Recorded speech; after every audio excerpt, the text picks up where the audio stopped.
রাজ্যের সবচাইতে যদি ক্ষতি কোনো দপ্তরের হয়ে থাকে তাহলে সবচাইতে সেটা হচ্ছে স্বাস্থ্য এবং শিক্ষা দপ্তর। এবং স্বাস্থ্য পরিকাঠামো সেগুলো গত 15 বছর ধরে বা একদম তিল তিল করে শেষ করা হয়েছে, গ্রামীণ স্বাস্থ্য ব্যবস্থা থেকে একবারে জেলা এবং রাজ্য স্বাস্থ্য ব্যবস্থা পর্যন্ত। সেই কারণে আমাদের প্রথমত লক্ষ্য হওয়া উচিত এই বাজেটের এবং এই নতুন সরকারের, সেটা হচ্ছে যে একটা বিকেন্দ্রীভূত উন্নত স্বাস্থ্য ব্যবস্থা যা গ্রামীণ প্রান্তিক মানুষের কাছ পর্যন্ত পৌঁছে দেওয়া যায়, সেই রকম একটা স্বাস্থ্য ব্যবস্থার পরিকল্পনা আমাদের হচ্ছে যে এই বিধানসভা থেকে নেওয়া উচিত। যাতে আমরা দেখেছি গত আরজিকর অভয়াকাণ্ড, এই ধরনের ঘটনা সহ স্বাস্থ্য ব্যবস্থাতে যেগুলো দুর্বলতা আমাদের আছে এই সময়ে তৈরি হয়েছে, সেইগুলোকে হচ্ছে যে চিহ্নিত করে সেগুলো আগে দূর করা দরকার, যা সাধারণ মানুষকে প্রভাবিত করে। আমি কত টাকা এখানে বিধানসভায় দাঁড়িয়ে কত কোটি টাকা বাজেট পেশ করলাম, কত টাকা খরচ হবে, তার থেকেও বড় কথা হচ্ছে যে এই যে টাকা আমরা বরাদ্দ করছি তা একেবারে প্রাইমারি হেলথ সেন্টার পর্যন্ত সেই টাকা পৌঁছাচ্ছে কিনা বা তার সঠিক ব্যবহার হচ্ছে কিনা, এইটা আমাদের অভিমুখ হওয়া দরকার। এই সময়কালে দাঁড়িয়ে আমরা দেখেছি প্রান্তিক ক্ষেত্রে যে স্বাস্থ্য ব্যবস্থা, যেমন গ্রামীণ প্রাথমিক স্বাস্থ্য কেন্দ্রগুলো একেবারে ভেঙে পড়েছে। আমি বলছি, আমি বিধানসভা বিধায়ক নির্বাচিত হওয়ার পরই আমার ডোমকল বিধানসভা এলাকাতে আমি নিজে হচ্ছে যে প্রাথমিক স্বাস্থ্য কেন্দ্রগুলো হচ্ছে যে ভিজিট করি। হঠাৎ করে একটা প্রাথমিক স্বাস্থ্য কেন্দ্রে হচ্ছে যে গড়াইমারি প্রাথমিক স্বাস্থ্য কেন্দ্র, ডোমকল বিধানসভা, সেখানে গিয়েছি আমি 11টা সাড়ে 11টার সময়। তারপরে দেখছি দুজন ডাক্তার খাতায় কলমে হচ্ছে যে আছে, 12টা পর্যন্ত আসে না এবং হচ্ছে যে দেখা যাচ্ছে এই ধরনের। আমি বলছি যে এগুলো একটা উদাহরণ। এইরকম আমার মনে হয় রাজ্যের প্রায় প্রাথমিক স্বাস্থ্য কেন্দ্রগুলোতে দেখা যাচ্ছে ডাক্তার খাতা কলমে আছে, কিন্তু তারা শহরে বসে প্র্যাকটিস করছে অথবা দাঁড়িয়ে সেখানে ডিউটি করছে না। এই ধরনের হচ্ছে যে সমস্যা যা সাধারণ মানুষকে প্রভাবিত করে, এগুলো আমাদের দেখা দরকার।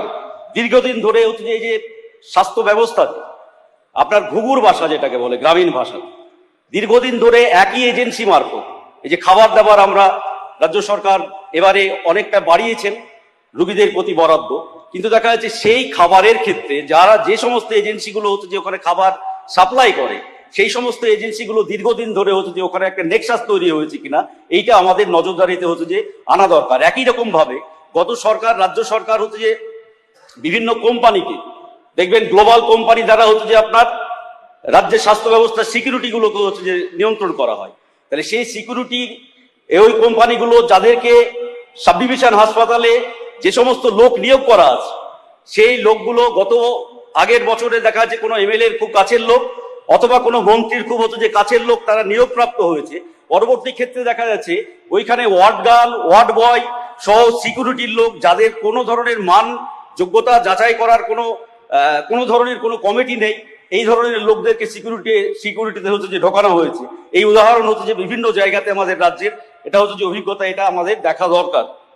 দ্বিতীয়ত হচ্ছে যে না হলে হাসপাতালে, যেটা এই সরকার বা আমরা চাই, সবাই বিধানসভার সকল সদস্যই চাই, যে বিগত দিনের যে ঘটনাগুলো ঘটেছে হাসপাতালের অভ্যন্তরে, সেই ধরনের ঘটনাগুলো বিশেষ করে সিকিউরিটি ক্ষেত্রে যদি আমরা কোনো ধরনের শিথিলতা দেখাই, তাহলে সেটা কিন্তু খুব ভয়ঙ্কর পরিস্থিতি হবে।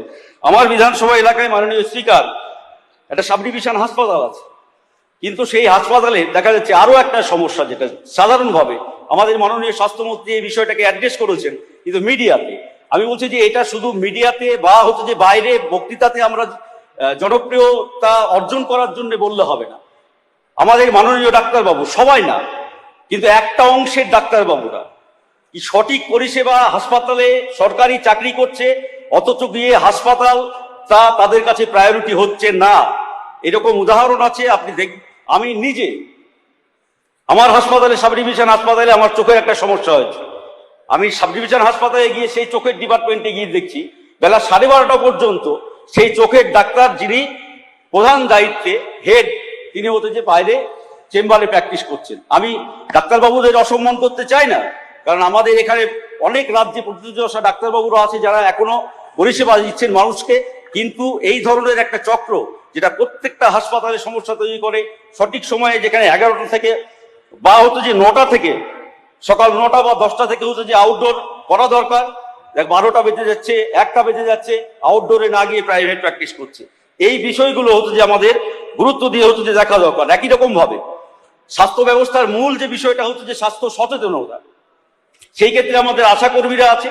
তাহলে আশা কর্মীদের যে কাজটা করা দরকার, গ্রামে গ্রামে গিয়ে, পরিবারে গিয়ে বা হচ্ছে যে আমার গর্ভবতী মায়েদেরকে যে ধরনের সচেতনতা দেওয়া দরকার সেইগুলো সঠিকভাবে হচ্ছে কিনা, এইগুলো হচ্ছে যে আমাদের আগামী দিনে হচ্ছে যে লক্ষ্য রাখা ভীষণভাবে হচ্ছে যে দরকার। দ্বিতীয়, তারপরে হচ্ছে যে দেখবেন আমাদের বিশেষ করে আমি দাবি করছি যে বেড, এই যে মুর্শিদাবাদের মতো জেলা থেকে রেফার করে গ্রামান্তর থেকে রুগীরা নিয়ে আসা হয়, এইখানে দেখা যাচ্ছে মেডিকেল কলেজ থেকে, মুর্শিদাবাদ মেডিকেল কলেজ থেকে রেফার করলো হচ্ছে যে, আমি কথার কথা বলছি, এনআরএস হাসপাতালে এসে সেই রুগীর সাথে সঠিকভাবে না দেখেই হতো যে আপনার তাকে ঘুরিয়ে দিল, এখানে হবে না, পিজিতে যাও, পিজি থেকে আবার হতো যে যাও অমুক জায়গায় যাও।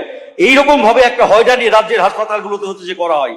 তার জন্য একটা সঠিক মনিটরিং কমিটি এবং রোগী কল্যাণ সহায়তা শিবিরগুলো যেগুলো আছে, গ্রাম থেকে আসা, এই যে প্রান্তিক গ্রাম থেকে আসা মানুষদের এই হয়রানি বন্ধ হওয়া দরকার। আর একটা মারাত্মক প্রবণতা যে হাসপাতালগুলোতে তৈরি হয়েছে, সেটা হচ্ছে যে সাবডিভিশন হাসপাতাল, বেড আছে, ফাঁকা বেড পড়ে আছে।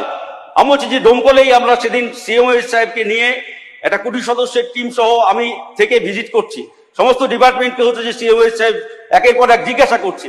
দেখা যাচ্ছে এই প্রবণতা দেখা গেল সেখানে দাঁড়িয়ে এমার্জেন্সিতে রুগী আসার পর শুধুমাত্র 1 মিনিটের মধ্যেই আবার তাকে এমার্জেন্সি থেকে রেফার, অথচ হাসপাতালের ভিতরে বেড আছে, তাকে ভর্তি করা, 1 ঘন্টা অবজারভেশনে রাখা বা 1-1.5 ঘন্টা দেখা, এসবের কোনো বালাই নেই।